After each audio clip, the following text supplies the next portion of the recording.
눈은 단순히 유전자의 결과나 색깔의 차이가 아닙니다. 그것은 의식과 무의식을 연결하는 문입니다. 누군가의 눈을 깊이 바라볼 때 우리는 단순히 상대를 보는 것이 아니라 자신의 영혼을 비추는 거울과 마주합니다. 고대 문화는 눈을 신성한 상징으로 여겼습니다. 이집트의 호루스의 눈은 보호와 영적 인식을 나타냈고, 불교 전통에서는 눈을 깨달음의 창이라 불렀습니다. 그리고 융심리학에서 눈은 인간의 원형 아케타입 중 하나로 빛과 그림자, 진실과 환상을 동시에 품고 있는 상징의 언어입니다. 누군가와 시선이 맞닿을 때 말보다 깊은 교류가 이루어집니다. 그 순간 우리의 무의식은 상대방의 무의식과 대화하기 시작합니다. 그래서 어떤 눈빛은 설명할 수 없는 불안을 주고 어떤 눈빛은 설명할 수 없는 평화를 줍니다. 눈은 단순한 기관이 아니라 우리가 세상을 보는 창이자 세상이 우리 안을 엿보는 창입니다. 오늘 거울 앞에서 스스로에게 물어보세요. 내 눈은 지금 어떤 이야기를 하고 있는가? 눈은 단순히 세상을 관찰하는 창이 아닙니다. 눈은 우리 내면을 드러내는 살아있는 상징입니다. 고대인들은 눈을 단순히 시각기관으로 보지 않았습니다. 그들에게 눈은 신성한 창이자 영혼의 불꽃이었습니다. 그리스 신화에서 메두사의 눈빛은 단순한 시선이 아니라 상대방을 돌로 굳게 만드는 영적 힘의 은유였습니다. 불교의 전통에서는 부처의 눈을 지혜의 눈이라 불렀습니다. 그 눈은 세상의 환상을 꿰뚫어 보고 본질을 바라보는 통찰의 힘을 상징했습니다. 눈은 언제나 이중적인 기능을 가집니다. 하나는 세상을 향한 창으로서의 기능이고 또 하나는 내면을 드러내는 거울로서의 기능입니다. 이 두 가지가 동시에 작동하기 때문에 눈은 늘 모순적이고 신비로운 존재로 느껴집니다. 사람은 눈으로 세계를 관찰합니다. 하지만 동시에 다른 사람들은 우리의 눈을 통해 우리 안의 세계를 읽어냅니다. 그래서 우리는 때때로 누군가의 눈을 피하고 싶어지고 때로는 그 눈을 오래 바라보고 싶어집니다. 융심리학에서는 눈을 집단 무의식이 투영되는 상징으로 해석합니다. 눈동자는 단순히 빛을 받아들이는 구조물이 아니라 그 자체로 상징적 언어를 말하는 존재입니다. 우리가 어떤 눈빛에서 불안을 느끼는 이유는 그 눈이 우리 안에 억눌린 그림자를 건드리기 때문입니다. 반대로 어떤 눈빛에서 편안함을 느끼는 이유는 그 눈이 우리 안에 숨겨진 빛을 일깨우기 때문입니다. 눈은 이렇게 두 가지 힘을 동시에 가집니다. 세상을 보는 힘과 내면을 드러내는 힘. 이 두 힘이 교차하는 순간 우리는 눈의 진짜 신비를 경험하게 됩니다. 눈은 또한 이중성의 상징입니다. 겉으로는 단순히 색깔과 모양을 보여주지만 그 깊은 곳에서는 영혼의 진실을 드러냅니다. 그래서 눈빛은 거짓말을 할 수 없습니다. 말은 속일 수 있지만 눈은 속이지 못합니다. 사람이 고통 속에 있을 때, 사람이 사랑에 빠졌을 때, 사람이 진실을 숨기려 할 때조차도 눈은 이미 모든 것을 고백하고 있습니다. 눈은 빛과 그림자 사이의 문턱입니다. 그곳에서 무의식은 상징을 통해 자신을 드러내고 의식은 그 신호를 해석하려 애씁니다. 그래서 눈은 늘 불안정하면서도 동시에 신성한 상징입니다. 당신은 마지막으로 누군가의 눈을 깊게 바라본 적이 언제입니까? 그 눈 속에서 무엇을 보았습니까? 그의 이야기였습니까? 아니면 당신 자신의 이야기였습니까? 눈의 색깔은 단순한 유전적 결과가 아닙니다. 그것은 무의식이 선택한 상징적 언어입니다. 융은 말했습니다. 인간은 상징을 통해서만 자기 자신을 이해할 수 있다고.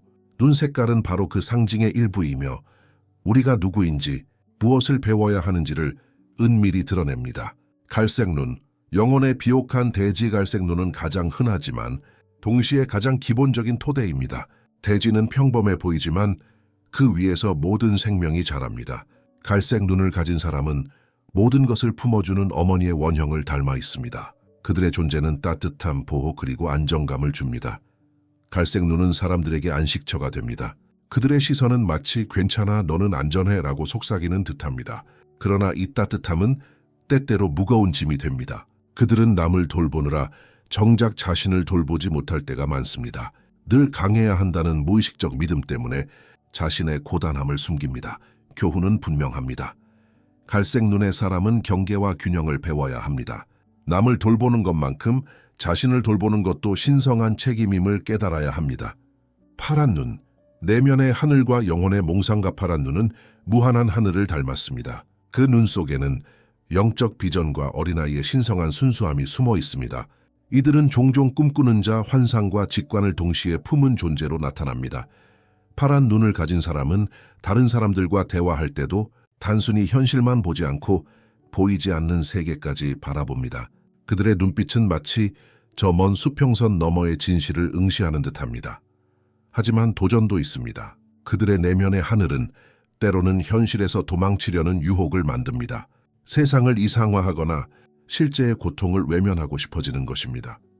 따라서 파란 눈의 사람은 꿈과 현실을 조화시키는 과제를 안고 있습니다. 그들의 영혼은 별을 향하지만 동시에 땅 위를 걸어야 합니다. 초록눈, 열정과 고요의 만남. 초록눈은 드물고 그래서 더욱 신비롭습니다. 그 색은 본능과 영성을 연결하는 연금술의 색입니다. 그들의 눈빛은 뜨거운 열정과 깊은 차분함을 동시에 품고 있습니다. 코록 눈을 가진 사람은 강렬합니다. 그들의 사랑은 단순한 애정이 아니라 변화를 불러오는 불꽃입니다. 그들은 거짓을 싫어하고 진실과 진정성을 요구합니다. 그래서 그들의 관계는 언제나 깊고 강렬합니다. 하지만 이 강렬함은 때때로 혼란을 부릅니다. 자신의 감정을 다스리지 못하면 그 열정은 창조가 아니라 파괴로 향할 수 있습니다. 교훈은 명확합니다. 초록눈은 자기 열정을 창조로 승화시켜야 합니다. 그러면 그들은 사람들을 치유하고 세상을 변혁하는 힘이 됩니다. 회색눈, 빛과 그림자의 경계. 회색눈은 드문 만큼 특별합니다. 그것은 빛과 어둠 사이의 문턱을 상징합니다. 그들의 눈빛은 마치 깊은 호수처럼 고요하지만 그 속에는 무수한 비밀이 잠들어 있습니다. 회색 눈을 가진 사람은 관찰자이자 지혜자입니다. 그들은 말이 많지 않지만 세상을 깊이 이해합니다. 그들의 눈은 마치 시대와 세대를 넘어선 고대의 기억을 간직한 듯합니다.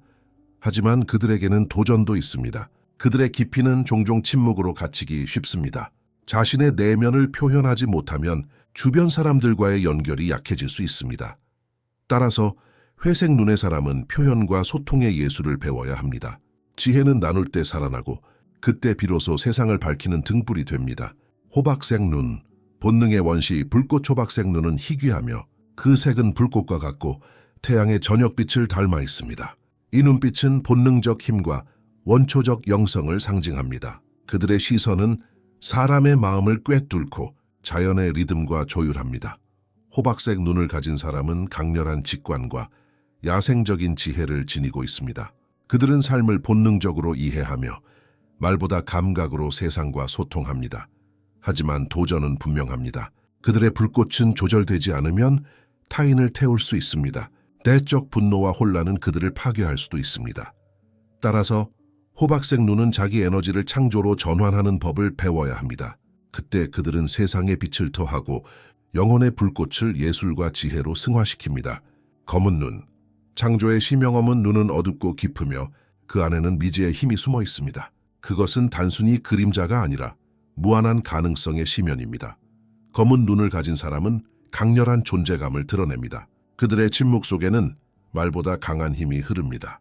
그들은 종종 마법사 혹은 영적 전사의 원형과 연결됩니다. 그러나 이 깊이는 또한 위험합니다. 검은 눈 속의 그림자를 통합하지 못하면 그들은 자기 자신과 싸우게 되고 어둠에 잠식될 수 있습니다. 융기 말했듯 개성화 과정은 빛과 그림자를 모두 받아들이는 길입니다. 검은 눈의 영혼은 이 과정을 통해 위대한 창조자가 될 수 있습니다. 그들의 깊이는 파괴가 아니라 탄생의 원천이 될 수 있습니다. 눈은 단순히 빛을 반사하는 기관이 아닙니다. 눈은 우리의 운명을 비추는 살아있는 거울입니다. 사람들은 종종 운명을 외부에서 찾습니다. 별자리에서, 점괘에서, 타인의 말 속에서. 하지만 진정한 운명은 이미 우리 안에 새겨져 있습니다. 그리고 눈은 그 운명을 가장 먼저 드러내는 통로입니다. 눈 속에 새겨진 이야기. 갈색 눈은 대지의 길을 말합니다. 그 사람은 안정과 보호를 통해 운명을 이룹니다. 파란 눈은 하늘의 길을 보여줍니다. 그 운명은 꿈과 직관 속에 있습니다. 초록 눈은 변화와 치유의 길을 드러냅니다. 그 사람은 타인의 삶을 바꾸는 불꽃이 됩니다.